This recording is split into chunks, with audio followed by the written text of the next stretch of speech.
Então, como podemos resolver o problema do nosso pecado? Uma pergunta. O texto bíblico que eu vou usar, eu queria dar para você marcar aí na sua Bíblia, na sua casa, para você com o tempo fazer a leitura, a meditação, né? Para que o Espírito Santo possa esclarecer de uma maneira mais clara e concisa para você, é 1 João, capítulo 1, do versículo 8 ao versículo 10, que diz assim, vou fazer a leitura. Se dissermos que não temos pecado algum, enganamo-nos a nós mesmos, e a verdade não está em nós. Se confessarmos os nossos pecados, ele é fiel e justo para nos perdoar os pecados e nos purificar de toda injustiça. O versículo 10 diz assim, se dissermos que não temos cometido pecado, nós o tornamos mentiroso e a sua palavra não está em nós.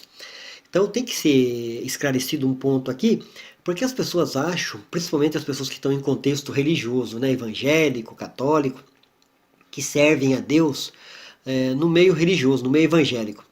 Então, mesmo você entregando a sua vida a Cristo, se tornando uma nova criatura, como a Bíblia pede, que está escrito lá em 2 Coríntios, né, que aquele que está em Cristo é nova criatura, as coisas velhas se passaram, que tudo se fez novo, você continua sendo um pecador. A diferença, tá, é que eu e você, somos um pecadores redimidos, alcançado pela salvação que há em Cristo Jesus.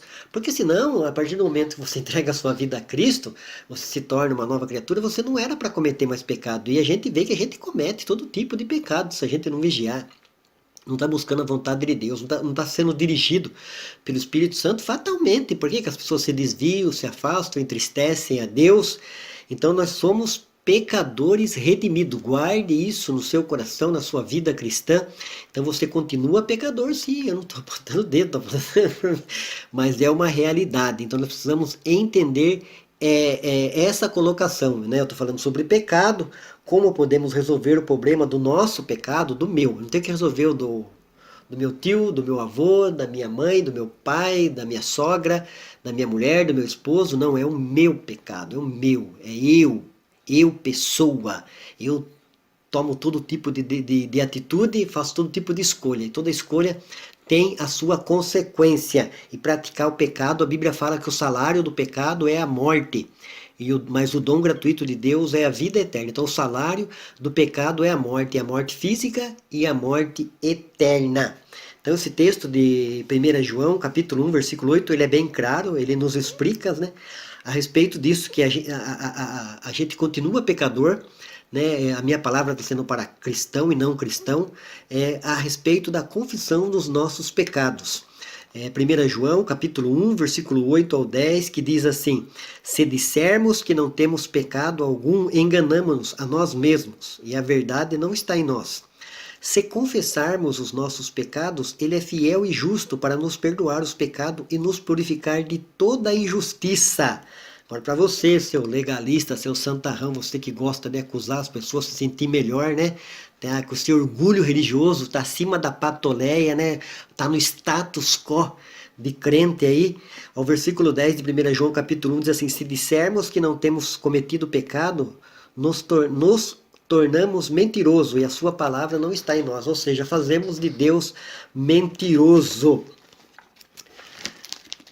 A resposta de Deus é muito clara. Precisamos confessar os nossos pecados, sabendo que Deus é fiel e justo para nos perdoar. Confessar os pecados significa reconhecer que Deus tem razão em nos considerar culpados. Não adianta fugir. Deus deseja que cada um admita os seus pecados e aceite humildemente o fato de que Deus chama de pecado e de maldade o que temos praticado. Aí a pergunta, será que seremos sinceros em admitir a verdade? Nós temos que ser sinceros, nós temos que buscar a Deus. Deus nos contempla. A Bíblia diz que tudo está nu e patente diante dos olhos daquele com quem vamos dar conta. Então eu consigo esconder da minha mulher, eu consigo esconder dos meus filhos, eu consigo esconder dos meus amigos, eu consigo esconder dos meus vizinhos, mas de Deus ninguém esconde nada. Tem um teólogo que fala que Deus ele enxerga uma formiga preta numa pedra preta numa noite escura. Imagine as nossas atitudes. Daí a gente confessar diante de Deus aquilo que temos praticado, né? Todo mundo conhece a história do salmista, do rei Davi, lá no Salmo 51, ele fazendo a oração e pedindo perdão. Davi pisou na bola grandemente, né? Desagradou a Deus, desagradou, né, o pessoal que botava fé nele, pegou a mulher de Urias, né, cometeu o adultério e estava lá levando uma vida normal. O pecado cega, né? O pecado deixa a pessoa cega. Aí o profeta Natan foi lá diante dele, contou uma parábola para ele e falou o que tinha acontecido, né? E daí Davi reconheceu, caiu em prantos e humilhação. E no Salmo 51 está lá o registrado. O Salmo 51 é muito bonito. É o salmo que Davi está pedindo perdão, buscando a face de Deus, arrependido da tal prática que tinha cometido, né? Tinha, além de ter mandado matar Urias, que era um soldado fiel a ele, acabou praticando um adultério. Então Davi pisou na bola diante de Deus. Então Deus tem um dito que as pessoas falam, não está na Bíblia, né? Que Deus ele ama o pecador, mas ele odeia o pecado. Mas é uma realidade, Deus nos ama. Lá em João 3,16 diz que Deus amou o mundo. Deus amou o mundo para salvar. Deus abomina a prática do pecado, porque o pecado, como eu falei em Isaías 59,2, nos separa de Deus. Deus, ele estende a mão através da salvação da obra expiatória de Jesus Cristo na cruz do Calvário, para trazer o homem de volta para a sua presença, né? Para trazer para o jardim de Deus, para a presença de Deus, para o lugar de delícia. Então daí nós temos que nos arrepender e confessar diante de Deus. 1 João 2,1 diz assim: meus filhinhos, eu vos escrevo estas coisas para que não pequeis. Mas se alguém pecar, temos um advogado junto ao Pai, Jesus Cristo. Então, se não pequeis, fuja do pecado, né? Leve uma vida coerente, busque a vontade de Deus, Deus dentro de nós, morando no nosso coração, nos dirigindo, através do seu Espírito Santo e do conhecimento da palavra de Deus, vamos se achegar mais perto de Deus. Isso é santificação. Vamos estar fazendo a vontade de Deus, buscando a Deus verdadeiramente em espírito e em verdade, procurar fazer a vontade de Deus, mesmo no mundo difícil, no mundo caído, no mundo de pecado, de iniquidade. Vamos, Jesus falou que nós somos a luz do mundo e o sal da terra. O cristão, ele tem, é essa a diferença. Ele não tem que ser melhor, ele não tem que ter casa melhor, carro melhor, vida social melhor. Ele tem que fazer a diferença. Como?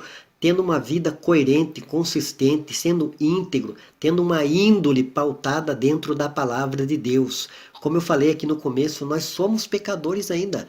Somos pecadores redimidos, alcançados por essa maravilhosa salvação que existe na pessoa de Jesus. Está aí a nossa prática, a nossa devoção, a nossa vida cristã de confissão de pecado, de buscar a face de Deus. Ninguém está isento, né? O cristão, ele quando tem o Espírito Santo agindo dentro dele, na vida dele, a Bíblia fala, o apóstolo Paulo fala que o pecado não terá domínio sobre as nossas vidas. Mas se viermos praticar o pecado, desagradar a Deus, né, sair da vontade e do propósito de Deus, vamos cair em si, se arrepender, ter uma metanoia, né, um arrependimento, uma mudança de mente, e está buscando esse Deus glorioso, maravilhoso. Se você voltar no texto aqui de 1 João 1, João fala assim: filhinhos, se nós andarmos na luz, como ele na luz está, e tivermos comunhão uns com os outros, a Bíblia diz que o sangue de Jesus nos purifica, escute, de todo pecado, meu amigo, de todo pecado, minha amiga. É isso, Deus purifica, o sangue de Jesus nos purifica de todo pecado. O pecado é um vírus mortal. O pecado, ele trouxe desobediência, maldição, toda essa mazela, toda essa desgraça que você vê no planeta. O culpado é o pecado que entrou na vida do primeiro casal que Deus colocou aqui nesse planeta e trouxe, né, essa desordem, esse efeito dominó sobre toda a humanidade. Mas a Bíblia diz que como que através de um homem entrou o pecado e a desobediência, através de um homem entrou a salvação e a vida eterna. Este homem é Jesus Cristo. 1 Timóteo 2,5, né?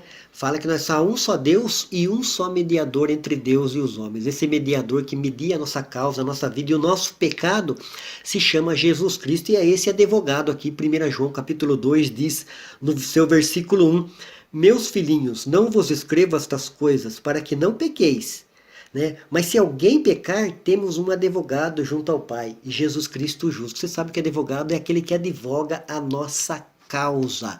Ele está lá diante de Deus, a Bíblia fala, né, que Jesus está à direita de Deus, intercedendo por nós, advogando a nossa causa. Vamos fugir do pecado, vamos pedir força em Deus, né? Vamos nos encher do Espírito Santo, vamos ter um conhecimento pleno da palavra de Deus. A Bíblia diz assim: conheçamos e prossigamos em conhecer ao Senhor. Oséias capítulo 4, versículo 6 fala: o meu povo é destruído por falta de conhecimento, esse conhecimento de Deus, da palavra de Deus, do propósito de Deus, da vontade de Deus. Então nós precisamos conhecer, nós precisamos fazer que nem Paulo falou, para experimentar a boa e perfeita e agradável vontade de Deus, que Deus quer nos abençoar, Deus quer nos salvar, nos reconciliar, nos dar vida eterna, nos dar o Espírito Santo.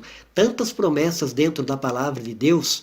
Deus é maior do que isso que está te atentando, meu amigo, te atentando, minha amiga. Deus é maior. Confesse o seu pecado, chegue diante de Deus, tenha força, busque em Deus. O Senhor tem força para tanta coisa, para praticar tanta coisa, e pratica tanta coisa, né, que desagrada a Deus. Por que não procurar fazer a vontade de Deus, buscar a Deus verdadeiramente, né?